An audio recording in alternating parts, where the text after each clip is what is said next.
یا خدا یا خدا یا خدا یا خدا مولا مولا مولا مولا مولا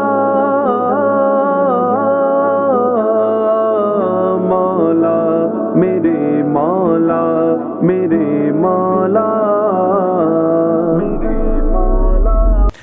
اعوذ باللہ من الشیطان الرجیم بسم اللہ الرحمن الرحیم۔ ناظرین کرام السلام علیکم ورحمۃ اللہ وبرکاتہ۔ انشاءاللہ تبارک و تعالی آج ہم لوگ پڑھیں گے شرح میعات عامل میں عوامل قیاسیہ کے متعلق۔ اب تک جو ہے اس سلسلے میں ہم لوگ تقریباً جو ہے وہ 30 ویڈیوز بنا چکے ہیں۔ انشاءاللہ تبارک و تعالی یہ ہوگا ہمارا پارٹ نمبر 31۔ آج کی جو ہماری عبارت ہے وہ احدھا ان یکون مضافا الی الفاعل ویذکر المفعول، ٹھیک ہے، منصوباً کل مثال المذکوری۔ اچھا یہ جو ہے نا کل مثال المذکوری، اس کو تو ہم نے ایک علیحدہ جملہ بنانا ہے، ٹھیک ہے۔ اور یہاں پہ احدھا اس کو مبتدا اور پھر اس کے بعد معطوف علیہ کر کے ہم نے خبر بنانا ہے، پھر یہ پورا کا پورا ایک علیحدہ جملہ اسمیہ خبریہ بنے گا۔ میں نے بولا ابتدا میں آپ کو بتا دوں، یہاں پر جو ہے وہ بات یہ کی جا رہی ہے کہ یہ کہا جا رہا ہے کہ ان میں سے ایک، یعنی 5 انواع ہے نا عمل کے حساب سے فعل متعدی کی نا، تو اب یہاں پر یا پھر مصدر متعدی کے آپ لے لینا، تو ان میں سے ایک یہ ہے، ہاں مصدر متعدی کہہ دیں آپ، ٹھیک ہے نا، مصدر متعدی کی عمل کے حساب سے 5 قسمیں ہیں نا۔ تو اب یہاں پہ یہ کہ ان میں سے پہلا یہ ہے کہ فاعل کی جانب مضاف ہوتا ہے اور مفعول کو منصوب ذکر کیا جاتا ہے، جیسے کہ مثال مذکور میں ابھی آپ کو ایک مثال دی تھی، ضرب زید عمرا، تو یہاں پر جو ہے نا یہ ضربو یہ مصدر ہے اور یہ اس کا جو مضاف الیہ ہے وہ اس کا فاعل ہے نا، یہ فاعل کی جانب جو ہے ضربون جو ہے نا یہ مصدر جو ہے یہ فاعل کی جانب مضاف ہے، اور اس کا جو مفعول ہے وہ ہے امرن، وہ مفعول جو ہے وہ آلت ہے نا سبھی میں ہے۔ یہی بات جو ہے وہ اس عبارت کے ذریعے سے بتائی جا رہی ہے۔ احدھا ان یکون مضافا الی الفاعل ویذکر المفعول منصوبا کالمثال المذکوری، ٹھیک ہے۔ احدھا سب سے پہلے احدو کو تو آپ بنا دیں مضاف اور ہا ضمیر بنا دیں مضاف الیہ، پھر مضاف اپنے مضاف الیہ سے مل کر مرکب اضافی ہو کر یہ ہو جائے گا مبتدا، پھر ان یکون مضافا الی الفاعل ویذکر المفعول منصوبا، ٹھیک ہے۔ اس میں ان یکون یہ صیغہ ان جو ہے مصدریہ، پھر یکون صیغہ واحد مذکر غائب، اس یہ یکون تھا یکون ان کی وجہ سے ہی ہو گیا ہے نا، کیونکہ ان ناصبہ ہے، نصب دیتا ہے، مصدر کی تعویل میں کر دیتا ہے، تو ہم کہیں گے یکون صیغہ واحد مذکر غائب، فعل ماضی فعل مضارع مثبت معروف، اس میں ہوا ضمیر مرفوع متصل مستتر راجع بس ہوا المصدر المتعدی، اس کا نائب الفاعل، اس کا اسم یکونا کا جو ہے نا وہ بن جائے گا اسم، فعل ناقص کا اسم، اور پھر مضافن اس میں مفعول، اس میں ہوا ضمیر مرفوع متصل مستتر راجع بس ہوئے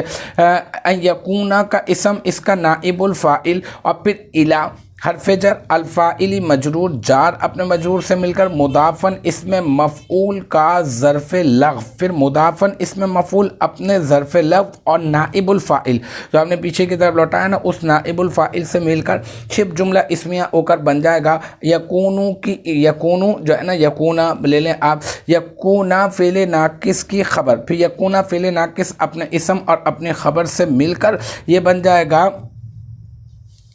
سب سے پہلے یہ بن جائے گا جملہ اسمیہ خبریہ، ٹھیک ہے، اور جملہ فعلیہ خبریہ کر دیں، جملہ فعلیہ خبریہ ہو کر یہ بن جائے گا معطوف علیہ، پھر واو حرف عطف پہ یذکر صیغہ واحد مذکر غائب فعل مضارع مثبت مجہول، اور المفعول اس کا بن جائے گا ذوالحال، سب سے پہلے ذوالحال بنے گا، اور منصوباً یہ کیا بنے گا منصوباً اس میں مفعول، اس میں ہوا ضمیر مرفوع متصل مستتر راجع بس ہوئے ذوالحال، اس کا نائب الفاعل، منصوباً میں ہوا ضمیر اس کا نائب الفاعل، پھر منصوباً اس میں مفعول اپنے نائب الفاعل سے مل کر شبہ جملہ اسمیہ ہو کر بن جائے گا ذوالحال کا حال، پھر ذوالحال اپنے حال سے مل کر بن جائے گا یذکرو فعل مجہول کا نائب الفاعل، پھر یذکرو فعل مجہول اپنے نائب الفاعل سے مل کر بن جائے گا جملہ فعلیہ خبریہ ہو کر بن جائے گا معطوف، پھر معطوف اپنے معطوف علیہ سے مل مل کر بن جائے گا احد آ مبتدا کی خبر، پھر احد آ مبتدا اپنے خبر سے مل کر بن جائے گا جملہ اسمیہ خبریہ۔ تو یہ جملہ یہ بن جائے گا۔ اب اگلے جملے کی بات کرتے ہیں، وہ ہے کل مثال المذکوری۔ یہاں پہ کاف جو ہے یہ مثلیہ جارہ ہو جائے گا۔ اب اگر جار ہے تو مجرور تلاش کریں گے، تو المثال جو ہے یہاں پر ہم اس کو بنا دیں گے موصوف۔ پھر المذکور میں الف لام جو ہے یہ جو ہے بمعنی اسم موصولہ الذی، یہ الذی اسم موصولہ کا معنی میں ہو جائے گا، اور مذکور اسم مفعول، اس میں ہوا ضمیر مرفوع متصل مستتر راجع بس ہوئے اسم موصول، اس کا نائب الفاعل، پھر مذکور اسم مفعول اپنے نائب الفاعل سے مل کر شبہ جملہ اسمیہ ہو کر یہ بن جائے گا کیا بن جائے گا الذی اسم موصولہ کا صلہ، پھر الذی اسم موصولہ اپنے صلے سے مل کر بن جائے گا شبہ جملہ اسمیہ